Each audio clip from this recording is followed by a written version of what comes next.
जब हम जाड़ा बन जाइब तू बन के रजाई ओहा ए जान हो अपन रतिया तू हमारा साथ बितैहा।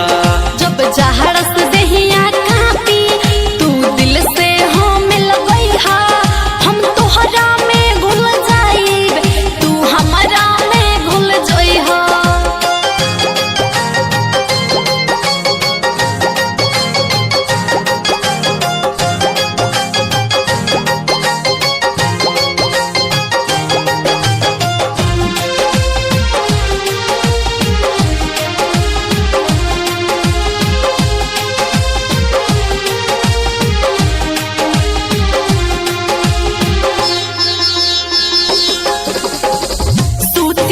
चिपक के हम से लिपट के होखे नजारा के तो निये हसास जैसन तू कहब वैसे हम करब पार न पारी तोहे बरदान।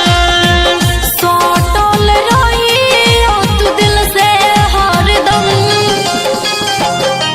जब हम जाड़ा बन जाइब तू बन के रजाई ओहा ए जानू है अपन रतिया तू हमारा साथ बितैहा।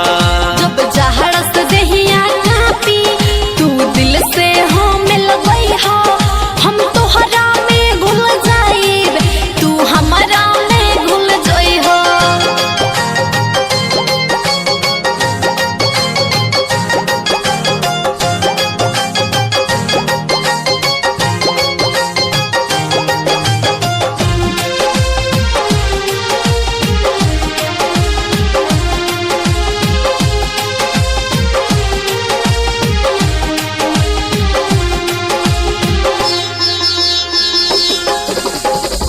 बर्फीला मौसम लागेल सन राते अकेले ना काटल जाई।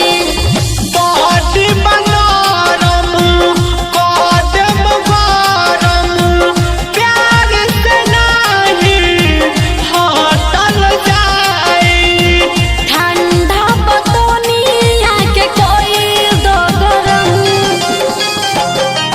जब हम जाड़ा बन जाइब तू बन के रजाई ओहा ए जानू हो अपन रतिया तू हमारा साथ बितैहा। जब जहरस